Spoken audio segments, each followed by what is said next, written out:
It's been a crazy few days in the world of professional wrestling and WWE in general. Have we seen the match of the year at Crown Jewel with John Cena and AJ Styles? And on Monday Night Raw, Seth Rollins is betrayed by Bron Breakker, Bronson Reed, and Paul Heyman. But is it a work? That's a big question we're going to ask for you today. It's going to be a big jam-packed show for you. Myself and Steve in the hot seat as always. We're going to kick things off with Crown Jewel. They're going to move on to Monday Night Raw. So let's start things off with Crown Jewel and Steve. Overall thoughts of the show? That's all right.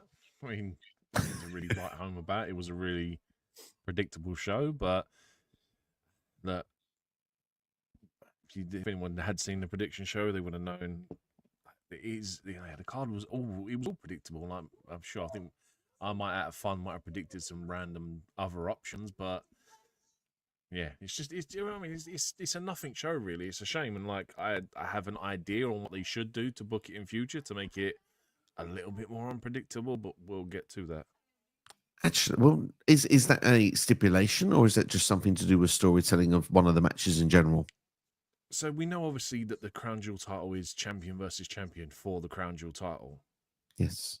I think to liven it up and actually maybe give that Crown Jewel title a bit more prestige, maybe they should put the previous year's winner into the match as well. So although I know Cody won it last year, so technically he was in the match anyway, but like for the women's match, you could have had a triple threat and you could have had champion versus champion versus champion.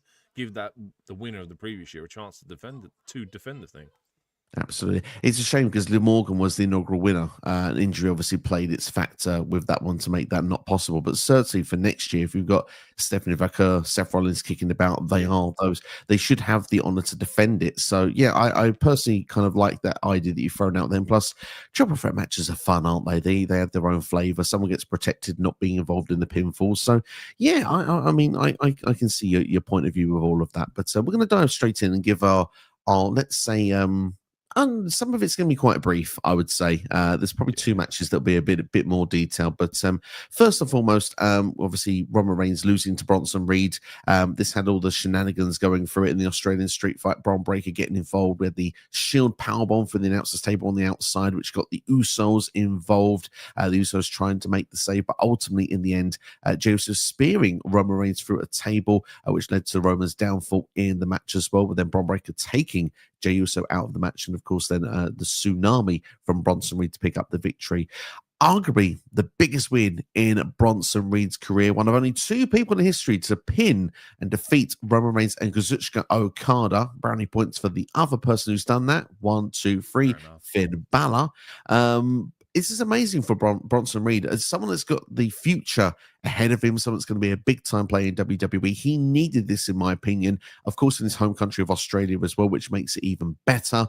But, of course, if you want to have a little bit of a nitpick, wouldn't it have been better that he'd done it clean? Because of the fact, obviously, you would have seen the scenario, obviously, with Okada, Bronson Reed beat him clean. That put a lot of eyeballs on him. Does it put the same amount of eyeballs on Bronson Reed, knowing it wasn't a clean victory? However, some may say that it's all about the story after the match. We mentioned Jey Uso costing Roman Reigns in that by doing the spear.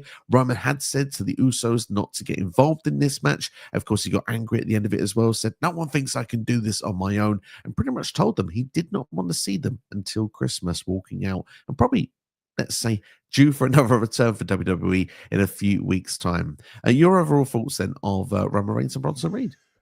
Look, I mean, if it's a match we've already seen before, and it didn't do a lot else to really differ from the previous matches they've had, apart from the gimmick. I mean, we get a cricket bat in the match. That's probably the real difference of anything we've ever seen these two have before. It got 2.5 from me. I wasn't overly impressed. I thought it was the right decision at the end of the day for Bronson to win. Yeah, some people might sour on the fact that he cheated, but look, he's a heel. Heels are allowed to cheat to win. It's just the way that they play the stories out. Yeah, it was okay. Like I don't really have any major talking points from it. It was just okay. And like I said, it's not like we haven't seen these two match up before, but ultimately the decision was the most important thing, and Bronson getting that win is massive, especially obviously what happens later on in the night than what happens the following night on Raw. Yeah, absolutely. Of course, this does a lot for Bronson Reed in the fact that, look, however you pick up a win over Roman Reigns, it doesn't happen very often. His shoulders get pinned to the mat, so it's a big deal in that itself. it's great for Bronson. He felt like a different monster coming out on Raw the following night to defeat Jimmy Uso as well. I just felt to myself like this guy feels like he's gone up a level just through that win alone. So it's done something right from it. I would agree with you with the quality of the match. I think that the match was fine to good.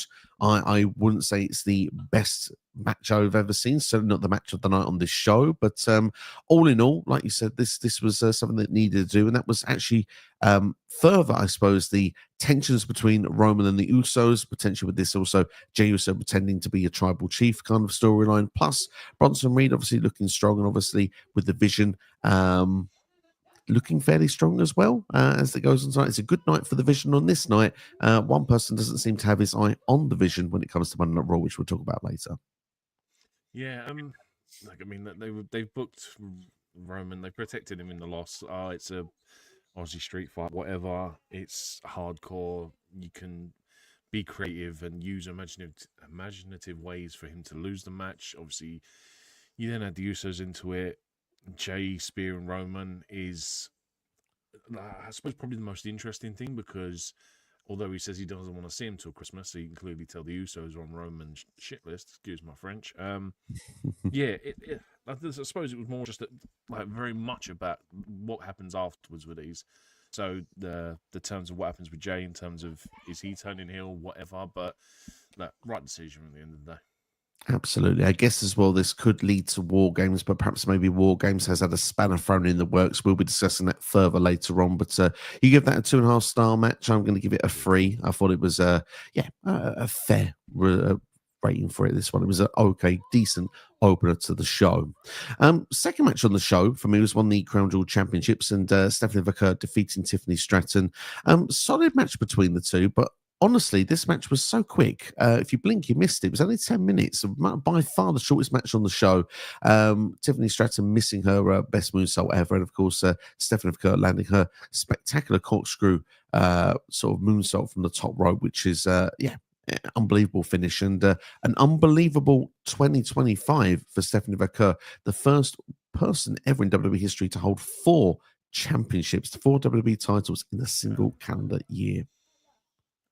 Yeah, for me, this was a better match than the first one. I thought this was technically sound, and the fact that this is a match just for the sake of being a champion versus champion. I think if we get these two at some point in the story in the future, these two can have magic. Because, like I said, if you think the 10 minutes we got, or however long it was, and the quality that we got in ring was phenomenal. Props to the Aussie crowd as well. Like, I think they are easily the second best crowd I've seen this year. Like, they were perfect the whole night. I had no qualms with them, and they gave the ladies their dues and their respect. And yeah, I thought it was great. There was a dodgy moment with Tiffany doing a swanton, and like Vaquer gets the legs up and hits the back of the neck on Vaquer's legs, which looked a bit rough, but slow motion, it wasn't as bad as what I thought it was. But even the finish, the prettiest moonsault doesn't hit. And then the twisting corkscrew splash, I suppose, because it's not really a moonsault, but it was just a great finish. And like I said, for 10 minutes, I thought this was a lot better than the original match, the first match on the card. I gave this a 3. I thought this was so much more better. Yeah, I mean, I've given this a 3 as well, but I would say, like, in execution of moves and stuff like that, it worked really, really well. In story, I think the connection of me with the first match then puts it to the same level, as I'm a story guy after all. But I think this was the right result. Looking at it, I think we discussed this in the prediction show, and it has not changed my mind as well with the result of this one. Stephanie McMahon is beginning her journey as a women's champion. Obviously, she will continue that. Now it looks like she's going to have a challenger after Monday Night Raw this past week with Roxanne Perez, which Eric has thrown a comment in, which we'll bring up in a second. Tiffany Stratton, on the other hand, I think is coming toward the end of her reign as a women's champion, and looks like she's set for another match with Jade Cargill after this in the near future. I think Jade is picking up that title the next time those two meet. Possibly. Like, any time between now and January, I reckon Tiffany's losing that. But we said this in the predictions. She's been champion all year.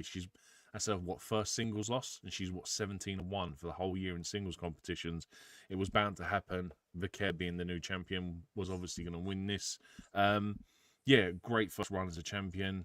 Many more to come for her. But Jade, I don't know. A lot of people are still green on her, and she seems to have this weird online heat at the minute, and I think that she's doing some weird stuff that's not getting her over with people online that she needs to kind of address before they really want to put a championship title on her. So we'll see. But yeah, I imagine by at least January, Tiffany's going to lose the title.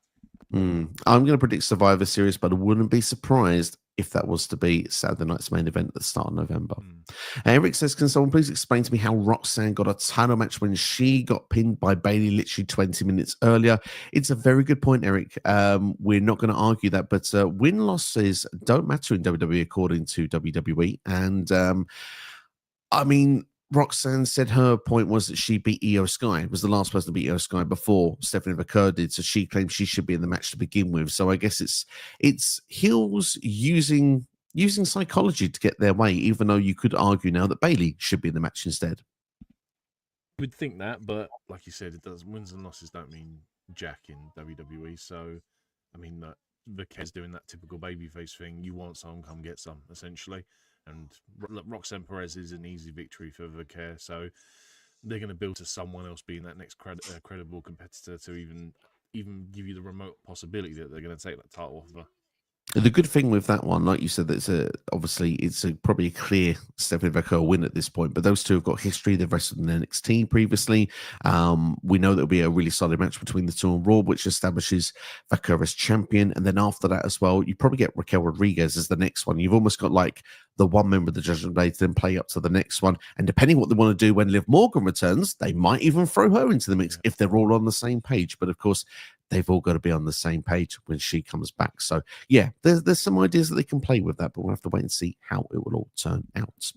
Literally, loads of comments coming in. Thanks everyone that's put the comments in so far. We're going to go through because many of them are Monday Night Raw based. So we will just talk about Crown Jewel first, and then we'll get into Monday Night Raw. But just one quick TNA shout out to Santana, first Puerto Rican born TNA World Champion. You love to see it. Congratulations to him. New PS saying, I believe that Vickers and Roxanne Perez will be at Saturday night's main event at the start of November. That would be a good placement for that match. Yeah, something to put on the card. Not that I particularly care for Saturday night main events, but look, it's a high-profile name. It's a match that they will probably end up again. Like I said, same with Tiffany Stratton. It's a story and a feud that they'll probably do at some time again in the future. So I look forward to it. I personally love to be a main event of Monday Night Raw because I think it'll get more time. But at the same time, Saturday night's main event, like I say, it's got its own prestige as well. So wherever we get the match, should be a good one. We look forward to it. What was a good match and didn't really have anything of a build? John Cena versus AJ Styles. Was it match of the year? Some people have been actually describing this one. I've seen different areas online. I'm going to just quickly say, because NXT, if you've told me I'm not ready for your take on this match, and I'm not sure I am yet. So as I'm going to get myself warmed up for it, I'm going to give my take first. I'm going to be selfish. I'm going to jump in there because I thought this was a really fun match. For me, at this point, I want to see John Cena have great fun matches with whoever he's put in the ring with. Yes, I want to see up and comers. I'm not going to change my tune from when we saw the prediction show and I said we've seen the greatest hits.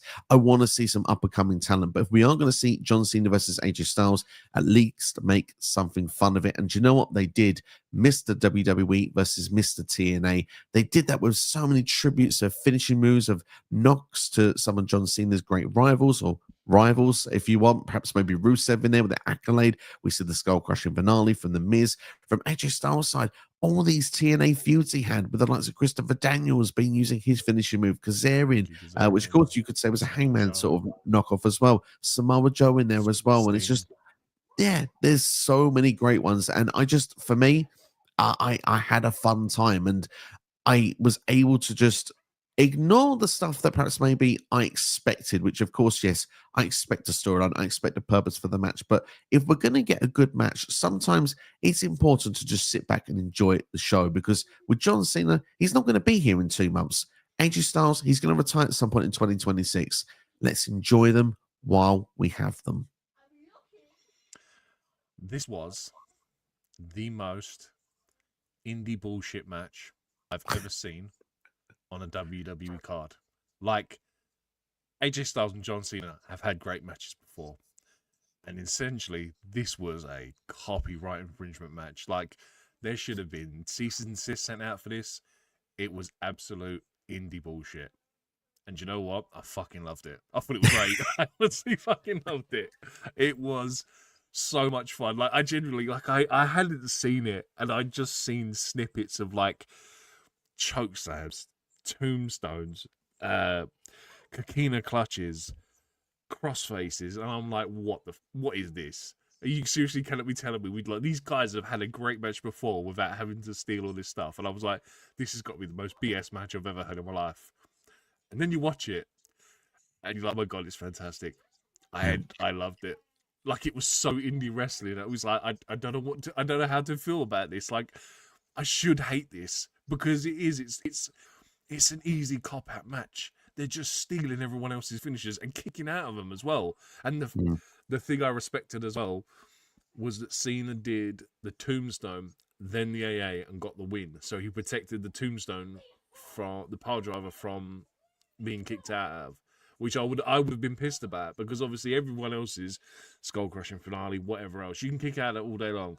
The tombstone you never kick out of, and the fact that he does it, hits the AA, and then picks up the win for, I was like, very clever, John Cena, very clever. So yeah, I fucking loved it. I thought it was great. I think it was like, it's up there as one of the matches of the year, and I hate to say it because it's an indie bullshit match.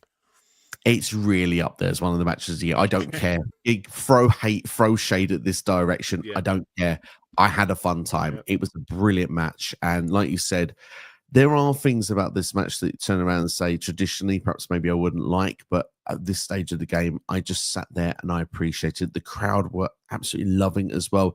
The sea of yellow of John Cena t-shirts was incredible. You'd have thought he was the hometown hero, the way that he was being portrayed by the Australian crowd. Like, honestly, I thought I was watching Despicable Me or something. It really felt like it, didn't it? Yeah. But I mean, like, as well, like you mentioned the tombstone. What I thought was really clever about that as well, AJ Styles was the final opponent of the Dead Man as well. So it's just that knock thing as well of like AJ Styles couldn't overcome the Dead Man. So it was the one finisher that he couldn't get out of. And as well, the Bray Wyatt tribute as well was just beautiful when they did that. And obviously, I think he hit it better than Bray ever did as well. It was perfect. I was shocked. I was like, how does the guy that's only ever probably done it like twice hit it better than the guy that did it all the time? It was so good. But the thing is, when he went to the replay and then it came back and all the fans were doing the Fireflies and there was like the thank you Wyatt chants as well. Great. It's got me in the feels. Aussie crowd were on point. One of the best crowds of the year. Absolutely. Absolutely. And I have to give one more shout as well, because the Aussie crowd played their partner match. And this is how indie it went as well for one point. They were shouting for a 619 and John Cena actually played it into the match to go for it before getting clotheslined. I mean, amazing. I don't give a fuck. 5 stars. 5 stars. The fact is, like, it shouldn't get 5 stars because it is just it's a BS indie wrestling match where you can go to any indie house show and like one of the matches is just like that finisher after like stolen finisher after stolen finisher. Like, I think the only thing that was missing was probably like an edge spear is probably my one critique. But otherwise, yeah, like, dude, it's so entertaining, and like the crowd are eating it up, and you've suckered that crowd in. They're invested now. They know you're going to kick out of every finisher, but the fact that you're doing these finishers and it's John Cena and AJ Styles doing it, it's phenomenal. I could have watched them fight forever. I mean, like, it's what spot on fight forever. I mean, they did the sweet chin music with AJ onto John Cena, and that was perfect as well. They're just, it's just amazing from top to bottom. That's actually I saw it was supposed to be Lance Storm, apparently, because Lance Storm was doing a super kick. Yeah, so I don't know. It could be both. So yeah, the only reason why I'd say Lance Storm is because obviously AJ was doing the greatest hits of TNA, which is why I would say Lance Storm. That's true. But he did tune up the band though. He did tune up the band. So yeah, maybe there was a little bit of Sean in there somewhere. But yeah. I mean, there's not really much more. They're going to go off on their own separate ways after this. AJ Styles already seems to be going after the tag team titles with Dragon Lee, which will be on Raw next week against the Judgment Day. Any early prediction for that one? I mean, look, I thought AJ was going to win this, so I honestly don't know. Like, I couldn't tell you, so no. I don't know. Do you know? Sorry, go on. I was going to say, you say that I have one actual critique about this match. Is the only critique I had was that I initially thought that Brock winning at WrestlePalooza was because of the fact that John Cena was having a struggle to get to 100 PLE wins. And then literally it comes then down to actually, no, John Cena's going to win on the next show. There's no story with that whatsoever. So it just goes And to it's show that. 5-star as well. Yeah, I was reading into something that clearly was never there, which is unfortunate because I think there could have been a good story to tell. But at the same time, it's pretty cool. Just also, AJ Styles wearing his TNA style trunks as well. Yeah. Yeah, dude, guy looks so comfortable. Like, you've seen him in like full length tights for however many years now, but genuinely, he looked like he was so comfortable. Like, he was like, I feel like it looked like he could breathe almost. Like, it was just comfortable, man. And look, we ain't even touched on the fantastic promo that AJ wrote for the ring announcement. Like, sorry, Cena wrote for it. Dude, it's spoiler alert, entrance of the night just for that alone. Yeah, absolutely. I have actually shared this on X because I wanted to have it for the review, so I'm so glad you did. The definition of total non-stop action, the ace and undisputed boss of Bullet Club, the face that runs the place, the phenomenal AJ Styles. Amazing. I don't care. If I don't care. anything, that promo alone should give them the jest to go and do Balor versus AJ in the final year now because of that promo. I really hope so. Even really play hope so. on that Bullet Club thing, but the fact that they said Bullet Club, like, we know we've heard them say it on commentary, but to get an arena reaction, especially in Australia, because obviously New Japan is so close, and I'm pretty sure they tour Australia as well. So there's a lot of crossover with like stars. Like, AJ would have been in Australia many times when he was in New Japan, so it was the right place to do it, if you're going to say it. Certainly was indeed. C Nation Dog here with a great comment. AJ Lee are the next World Tag Team Champions. Like what he did there. Yeah, could be. He could possibly. I'll see what he did though, but yeah. Very good. Very good, CD. Keep up the good work. He says John Cena versus AJ Styles was a great match, but I wish it had more build up. Certainly do indeed as well. But hey, look, it was I can't argue that it was great. A 5-star match without a story, do you know what I mean? So I'll take that for whatever it is. But isn't AJ missing the tag team title for a Grand Slam champion? Or does he already has he been a tag team champion? I don't think he has he? We have the world of Google in front of us. That's something we need to check out. I'll have a look while you're talking. While we do it, Airwolf has said more lazy booking by Triple H. I'm wondering if that's referring to Seth or it's referring to John Cena versus AJ Styles. Both for me are good. There are a lot of lazy things that you could say that have been done, but hey, it's not the case. Like Cena's already jumped in. I should have enjoyed. Oh, there you go. Oh, nice. Oh, yeah, that's right. Yeah, because Omos's first ever title win was at WrestleMania when he won the tag team titles. Yeah. I think Omos is also the only person to have ever I think something like his first ever. He's the only star to have ever had his first title shot at WrestleMania and won as well. Interesting. Interesting. Yeah, absolutely. If there's one thing I've learned tonight, by the way, C Nation Dog is quicker than Google. It's true. It's very true. Very true. Of course, just to everyone know, we will get to Monday Night Raw part of it as well with Bron Breakker and Seth Rollins. But just before we do, we have 2 more matches that we need to touch on Crown Jewel. So next match we're going to talk about is Rhea Ripley and Io Sky defeating the Kabuki Warriors. This really was a match that was supposed to be about Io Sky and the Kabuki Warriors. It ended up being more about Rhea Ripley, to be fair, at the end of the day. Go on, I agree. I was just saying it was more about Rhea Ripley this match than anything else. Yes, yeah, it pretty much was really. But I suppose with the Aussie crowd, that's what is to be expected. But Rhea picking up the win for the team over Kairi Sane. But Kairi Sane, of course, protecting Asuka on the night. Asuka, though, wasn't too best pleased about it on Monday Night Raw. We saw the shiner as well that Kairi Sane had as well. It feels long term. We're building to another one of these abusive relationships where Kairi will break away from Asuka. How long is that going to take? To be honest with you, I don't even think Kairi is that even big of an important factor in this storyline. Kairi, I think, is purely there just to save Asuka from taking losses. I think Kairi is the reason that Asuka can get away with losing tag team matches or doesn't have to be in a singles match and take a loss. That's Kairi Sane's job. Like, they haven't done anything with her since they've brought her back, apart from be do you know what I mean? Just like a spare wheel at this point. So I don't think there's going to be anything of this. I think it's more a case of it's just protecting Asuka from whatever they're going to do, whether they're going to do Io versus Asuka or Ripley versus Asuka, whatever. Sorry, saying is purely there just to take the pinfalls. It seems like that in the meantime. And like you say, we will get those big singles matches at some point. It's just a matter of when, not if. Obviously, as well, imagine these four going into War Games in the future as well.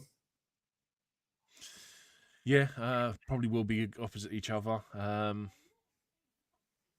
Yeah, I imagine they will be. I've seen loads of stuff in the last couple of days about who's supposed to be in those War Game teams, but again, this is one of the few times where we've ever kind of been this close to War Games and still haven't got a Scooby as to who's meant to be in these matches. Absolutely, there is some spoilers out there of who's meant to be in them, but of course, judging off this week's Raw, there could be some changes on the horizon. I saw one where Obafemi was meant to be in it, so you know what? Take that for what it is. Like if that's true, hey, what a way to debut Obafemi. But because I think it was like Brock Lesnar and Obafemi on one side, and like that's too many like big guys on one team. You need Oba to come in on the face team almost to be a counter for Brock. You would think so, perhaps indeed. But with this tag team match, though, did you enjoy it, and what would be your star rating?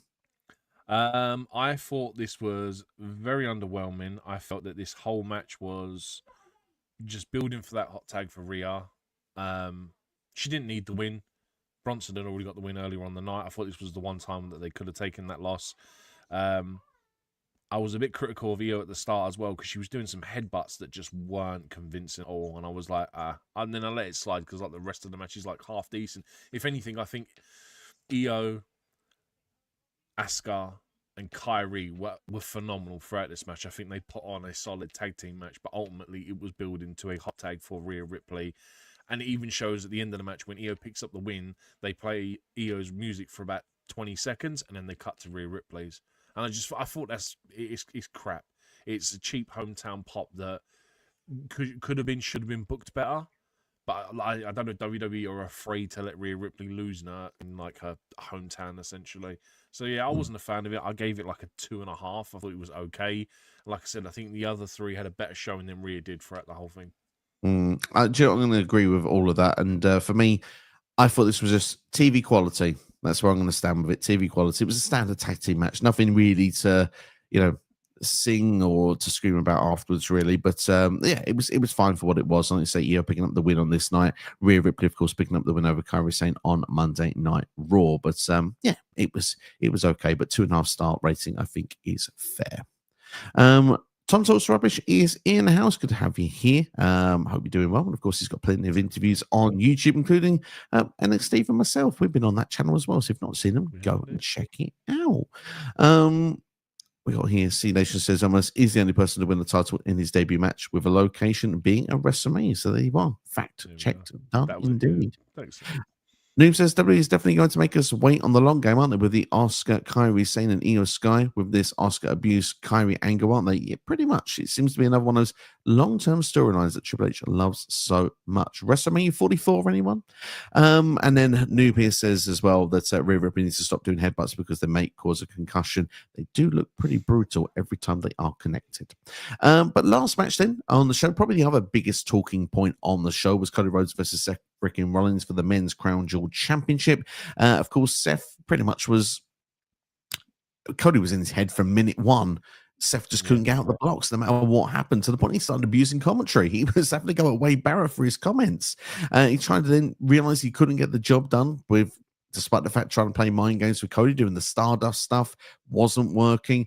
Had the trunks on, we had all the fabric on the side of his trunks from the 3 previous matches they'd had. Thought that was a really nice touch with the ring attire. Again, wasn't working for mind games. So Cody went and got the watch. The watch that was given to him from Cody Rhodes after Cody won and finished his story at WrestleMania 40. Realized he didn't want to win the match that way because he's not going to get the backup with Bron Breakker, Bronson Reed, Paul Heyman. Heyman had said earlier in the night, we are staying backstage. We're not going to get involved. So Seth tried to go and do it and win it the old-fashioned way. Did a couple of really impressive moves as well. The coast-to-coast headbutt from the top rope was a fun little moment indeed. We saw pedigrees, which Cody kicked out of. We saw as well the curb stomp, which Cody kicked out of as well. Cody then got back into the match after that as well, and overcome and hit some big moves of his own, including an avalanche crossroads on the top rope. Again, Seth kicking out. Seth, though, found that watch. And of course, once this has been put into another crossroads with the referee, with one of the worst ref bumps I think I've ever seen, but still, I'm just going to let it slide for this one. Seth managed to get the sucker punch in with the watch in hand, and Cody sold it like a trooper the way he fell to the ground. And then, of course, he found himself then taking the curb stomp from the second rope, and then Seth picked up the victory.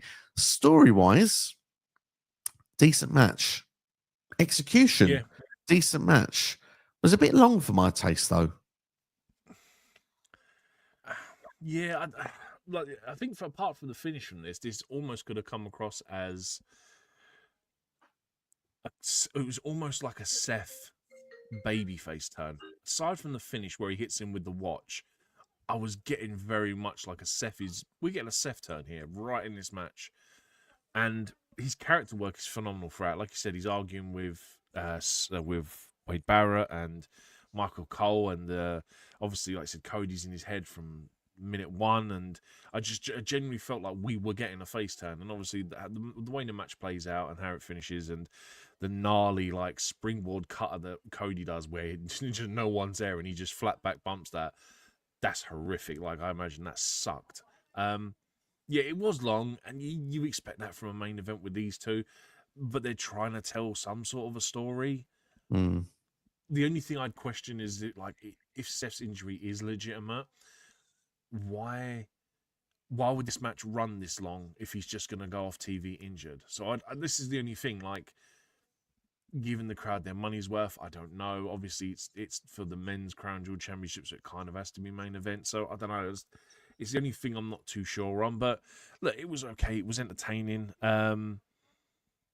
The coast to coast diving headbutt I thought was phenomenal. Like, just something you don't see like ever. You normally see like a coast to coast drop kick, but the headbutt is just something different. I think they tried to do some different stuff, and like you said, bringing the watch into play and using that as the reason why Seth gets the win.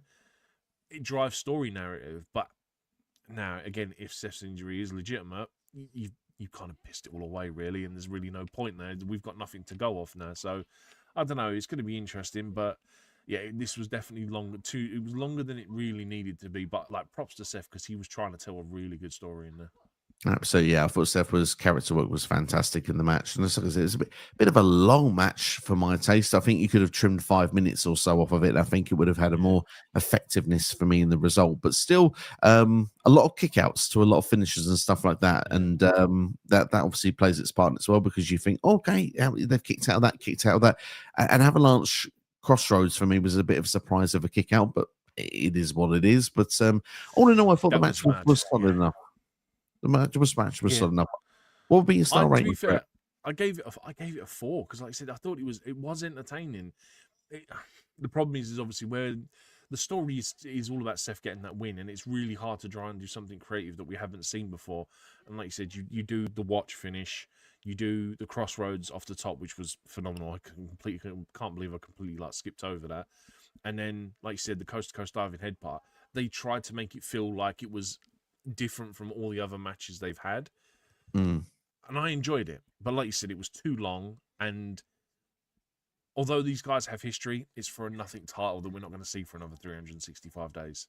Like, there's going to be no payoff from this going forward for anything. So, but I still 4 stars for me.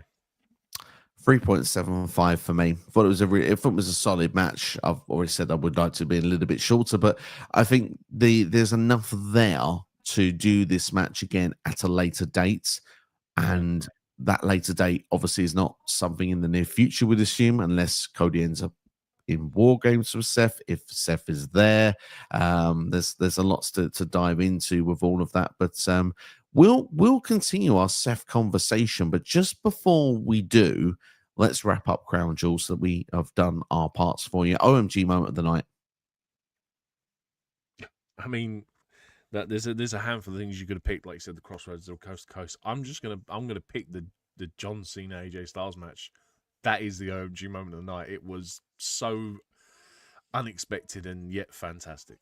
Absolutely. For me, OMG moment of the night will be, I would say the Bray Wyatt tribute, because it was just beautiful the way that it was done. So yeah, that's going to be my OMG moment.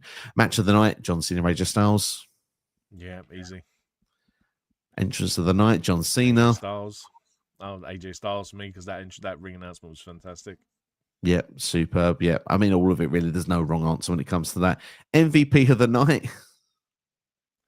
Oh, oh I mean, look, AJ Styles and John Cena. It just has to be, really, doesn't it? Like, look, they put on such a good match, and I'm sitting there trying to find a reason to give it to someone else. There isn't many other people that really deserve it, and like I said, I'm just gonna give it to them. I was genuinely not expecting a 5-star match out of these two, like the other night. I'm gonna give it to both of them. I'm gonna cheat. I mean, to be fair, you're right with your answer, but just to be different, I'm going to give it to Bronson Reed, just because a big win over Roman Reigns shouldn't be ignored. And I feel that he did feel like a monster, and to a different level on Monday Night Raw this past week, which I think is shows the benefit of when you can put a newer star over against one of your established. Final rating for Crown Jewel, score out of 10 from you, please. Do you know what? I'm gonna say like a 7.5. I think overall it was a decent card. Like, there was, like I said, some fantastic stuff in there. There was some okay stuff in there. There's nothing on there that, like, aside from how maybe the tag team match went, I enjoyed the whole show, really. I say 7.5. I would have said 7 probably if you had not had John Cena, AJ Styles there. So I'm gonna bump this up to an 8 just because of that one match. So yeah, yeah.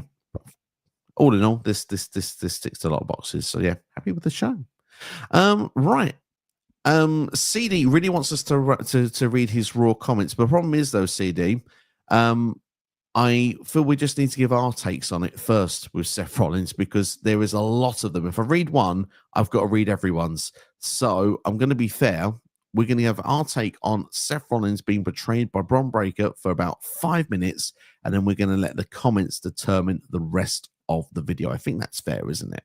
So to give a bit of a follow-up then, Monday Night Raw, Seth Rollins did say in a promo, very cocksure himself, that he doesn't need anybody. He doesn't need Bronson Reed. He doesn't need Bron Breakker. He doesn't need Paul Heyman. He said he didn't need Roman Reigns. He didn't need anybody. And I'm not being funny. It's not really the thing you should say, really. I know he won the match on his own against Cody Rhodes, but if you want your backup to continue on your side, it's not really the right way to go about it. He got very confident from being so insecure the night before. And you would have thought that actually, because Seth had a big sort of like promo after the match with Cody, kind of like going back to his giggling hyena self, I would have thought that he would have said to himself, I had to cheat to win. And it still wasn't good enough. And he would have still had a bit of uncertainty. However, he was very sure of himself. You could see in the background, and if you haven't seen this promo twice with Seth Rollins, go back and watch it. There are moments where Bron Breakker, and it's not only on that show, it's in Crown Jewel, it's on like the shows before as well. It's been going on. Yet he has had an eye going, very confused of whether to really follow Seth Rollins' word.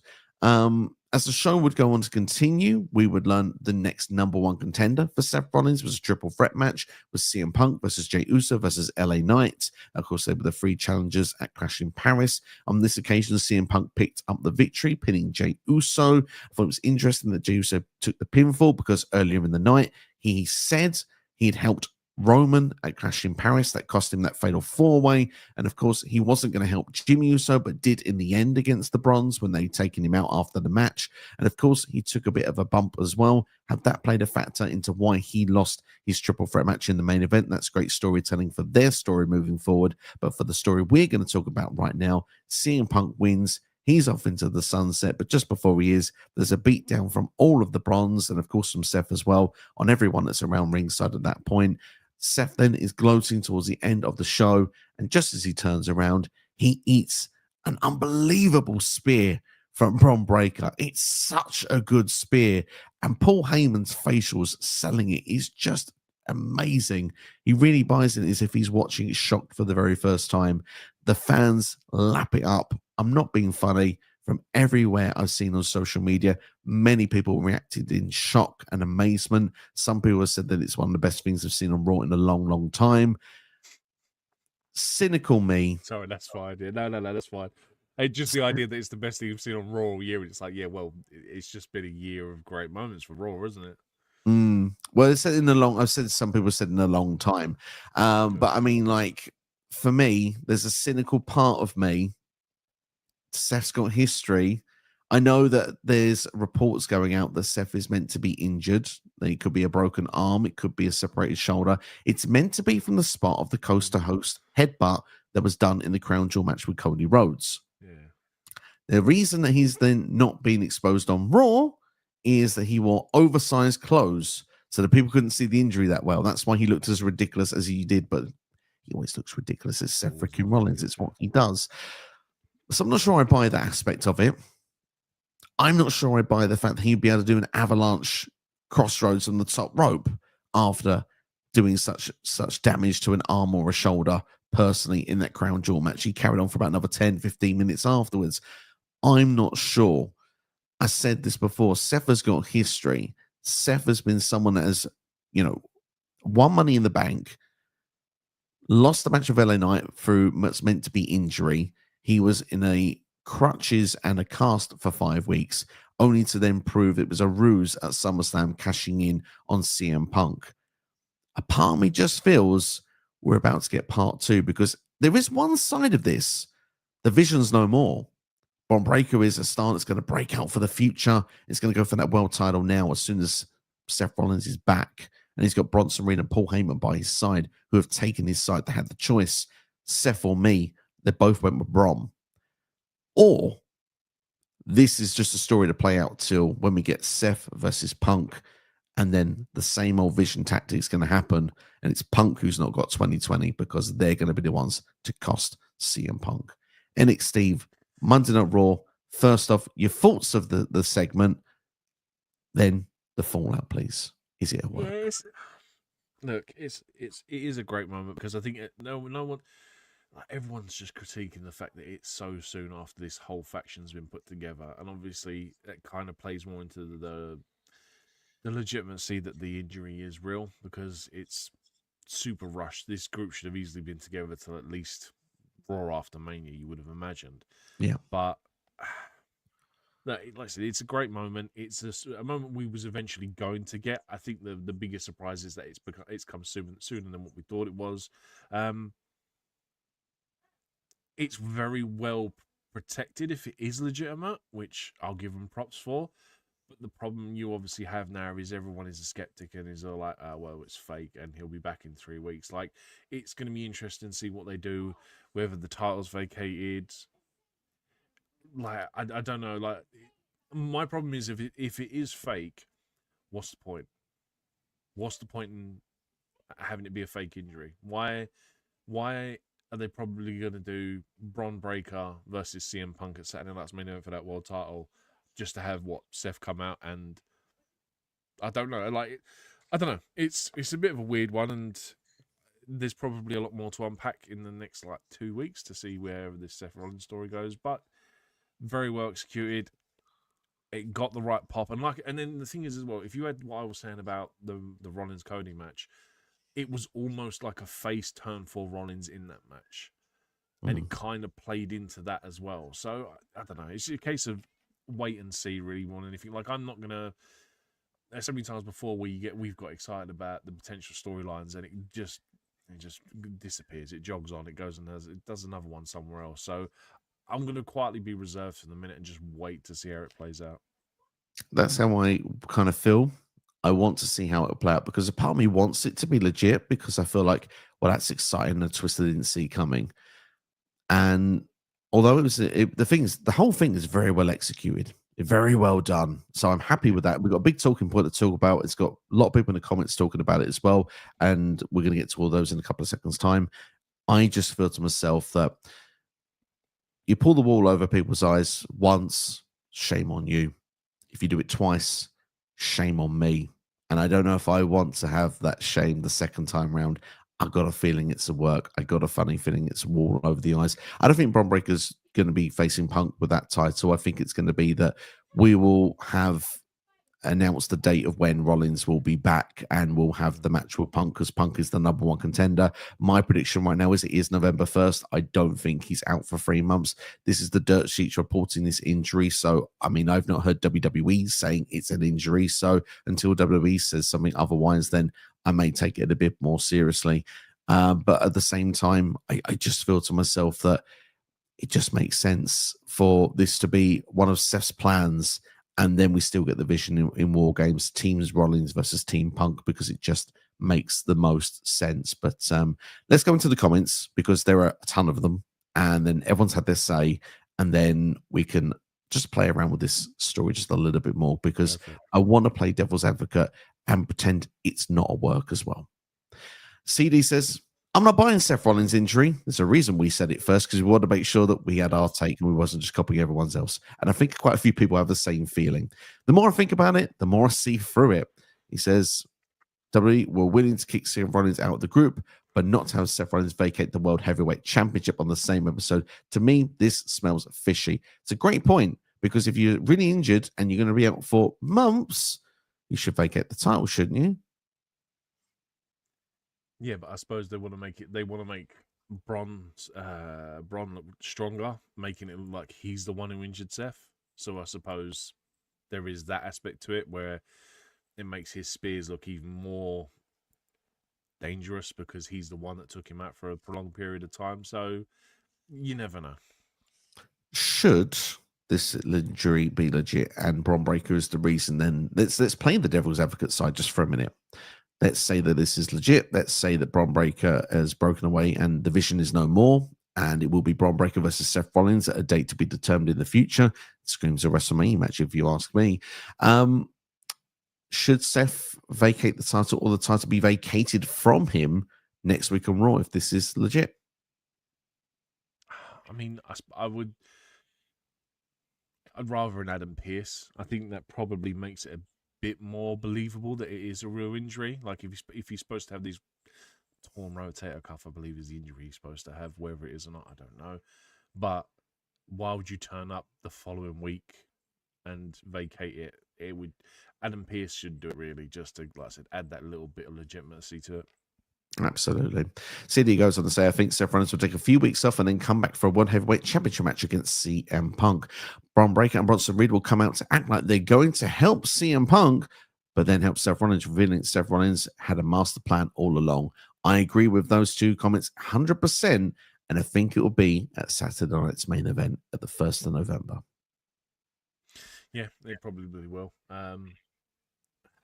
They're trying to make a big deal out of these Saturday night main events, and I still don't care enough for them when they're supposed to be these premium live event quality shows, and you're still putting commercial breaks on through the main event. I just don't care for them. It's just a glorified house show to me still.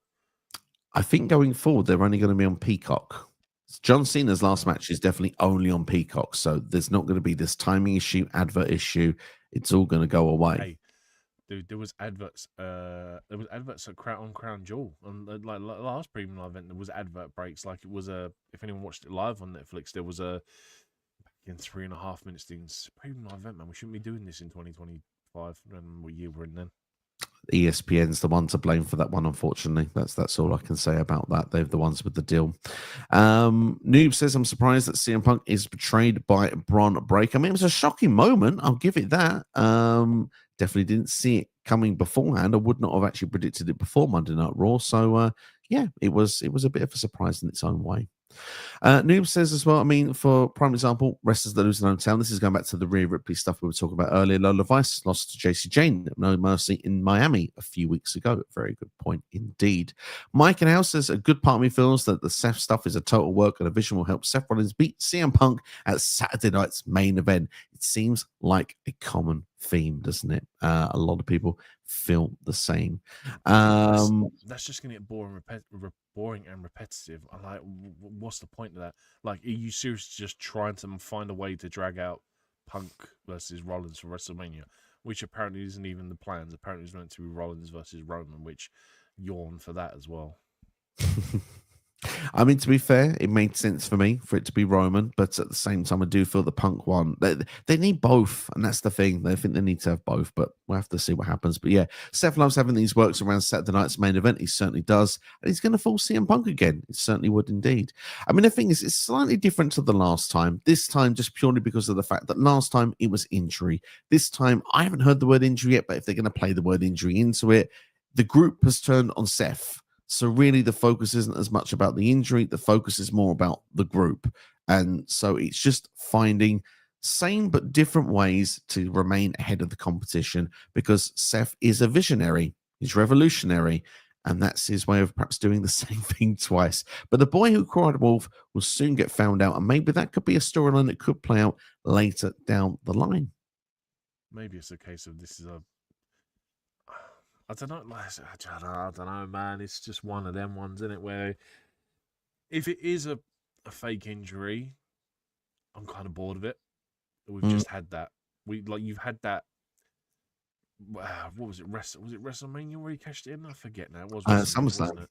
SummerSlam. So we had that SummerSlam moment. It was great. We just generally, instead of waiting 20 years to rinse and repeat storylines, we're waiting 20 minutes. Is this what we're trying to do now? And I don't care for it. I'd like to think it's legitimate, and they just want to push Bron to the top now, which is the right thing to do. By the way, go check out Scott Steiner's tweet as well about the whole time. Oh, it's fantastic. It's the best tweet I've seen all year. Like the Steiner math that he puts into it, perfect. Yeah, it's definitely worth a shout. I wish I'd screenshot that and put it on the screen, but yeah, do it after we've finished here. But let's just play devil's advocate for a minute. Now, if the Bronze pulling away from Seth is legit, Seth is injured, what next for the Bronze? What next for Paul Heyman? Because you would imagine then the Rocket is about to be strapped to the Bronze moving forward, and those two are going to move from the background to arguably near the main event picture, if not the main event picture for them moving forward. Bron Breakker was holding up the damn championship as Raw went off air. But there is also someone else that needs to be discussed. And I know that this is going to be taken possibly a bit negative from you, NXT, but hey, I'm just playing with the cards that currently are worked in WWE. Don't say it. I'm going to say it. Don't say it. I'm going to say it. What if instead of Seth Rollins leading the division, Paul Heyman brings in Brock Lesnar to lead the division?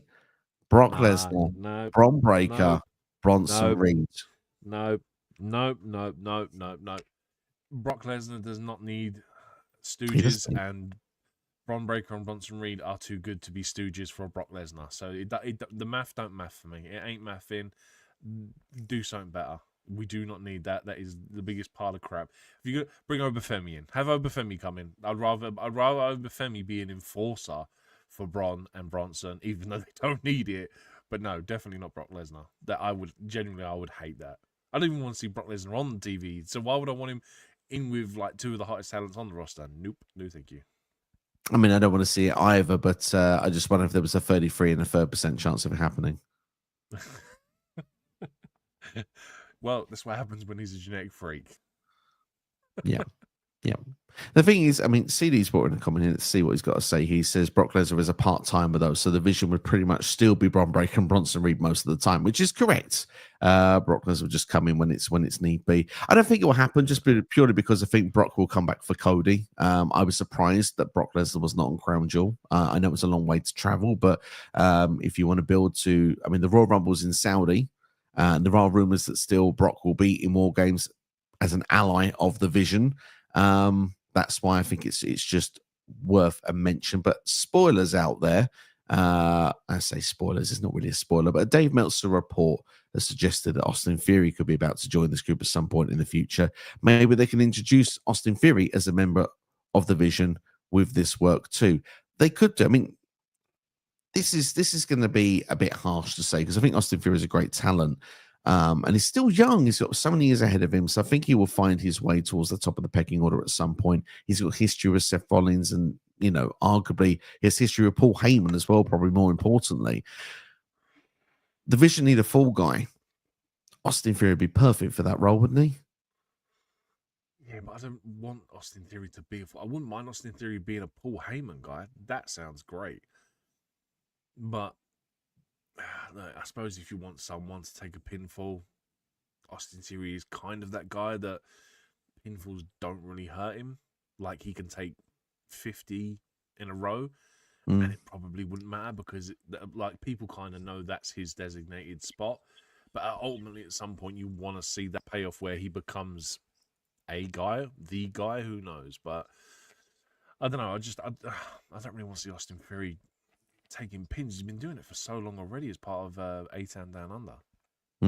He was doing it during the A-Town Down Under, but he would be in a much more prominent role here. I imagine he would be winning a number of matches as well. It's just when division lose, that's when he's the one doing so. So I think it would be definitely an upgrade for him. Obviously, Grayson was with the New Day right now. Well, he's not actually doing anything at the moment. He's hurt, which means he got to miss the Crown Jewel show, which was a bit of a shame. I was hoping Waller would get some sort of an appearance during the 3 dates that they did, but unfortunately it wasn't to be. But yeah, it is what it is. But CD goes on to say, Bronson Reed used to be the fall guy, but he's now moved up the ladder, so Austin Theory can do that instead.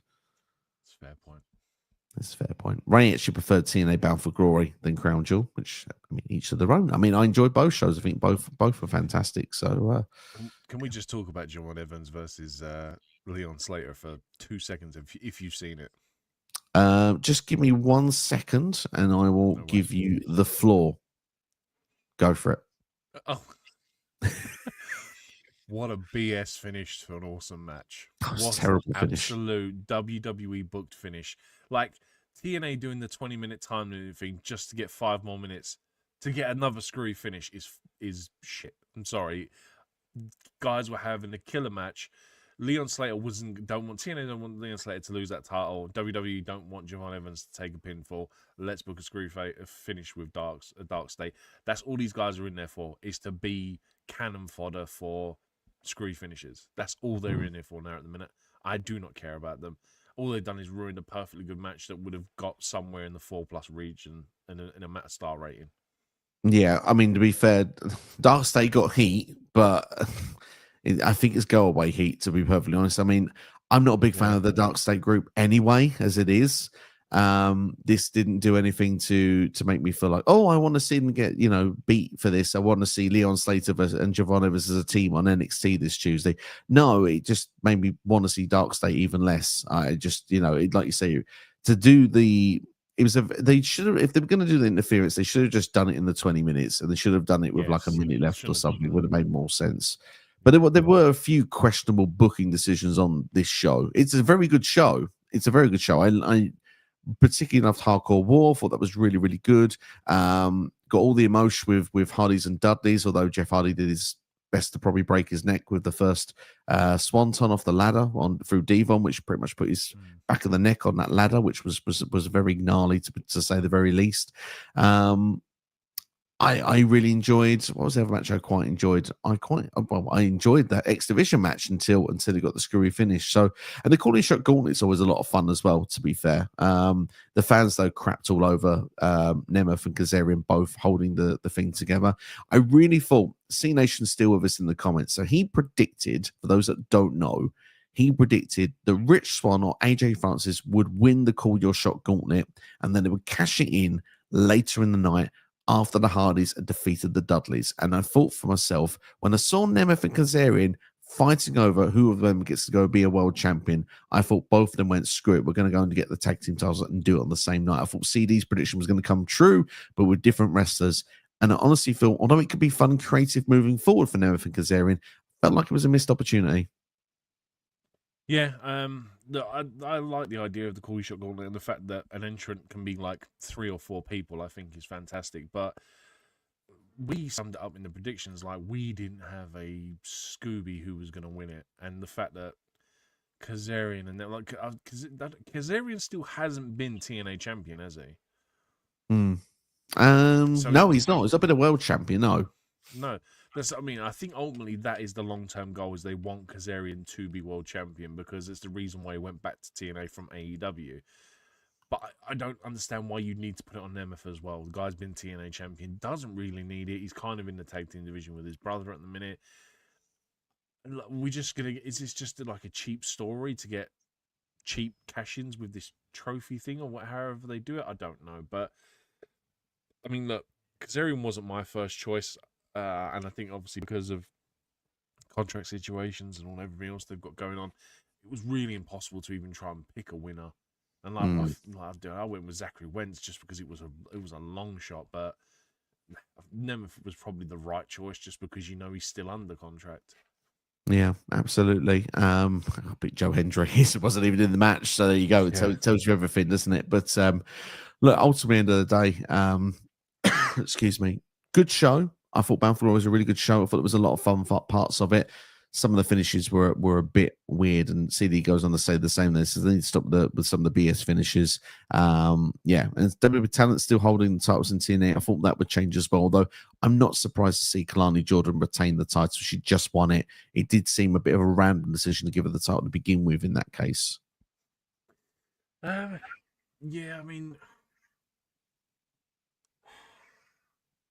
I don't know. It's just one of them things that where like TNA are still trying to book it's their show at the end of the day, and they're still trying to do their thing, and they're kind of almost like in a situation where like we have this partnership with WWE, we kind of have to bow down and let them have what the stuff they want to have, which is why we got that shitty finish to the X division match, because they don't want Javon Evans losing, and like Trick's been champion and Kalani Jordan is the current Knockouts champion. It's kind of like it's TNA going, okay, well, you can have this, but like TNA still need to book their show. It's still their program at the end of the day. They still need to book their storylines. And at any minute, WWE can just go, all right, see you later. And it's like, all right, well, TNA is then essentially screwed because half of their champion or half their titles were with WWE contracts. So I don't know. I don't know. I text you and said that I think this partnership is becoming more of a hindrance for TNA than it is a blessing at the minute, because it's just a case of TNA going, well, we want to do this, and WWE essentially being Vince and going, no, we're going to do it like this. Yeah. It's giving them crowds, huge crowds, bit of record attendance for them. Chris Bay was on the show as much, was amazing to see. Yeah. But yeah, attendance this year they broke. So yeah, like I said, it's doing good things for them. Look, we've said it so many times before. They're just after that tape library. Half of it's on YouTube now anyway, so it's not even like it's essentially worth anything. So I presume they're just trying to claim it or buy the rights to it, whatever, and just have something else in their portfolio that they can, do you know what I mean? For AJ Styles' retirement match next year, they can play out some TNA footage or whatever. Do you know what I mean? It's yeah, I don't know. It's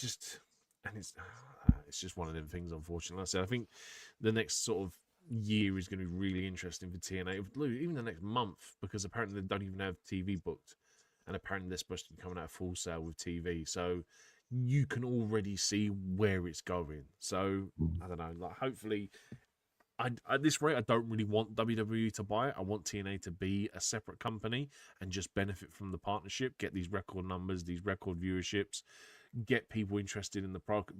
Because you're right, it's never been hotter than it has now in terms of getting fresh eyes on it, because TNA was so hard to find to watch, and now WWE on it, people are going, oh yeah, I'll watch TNA.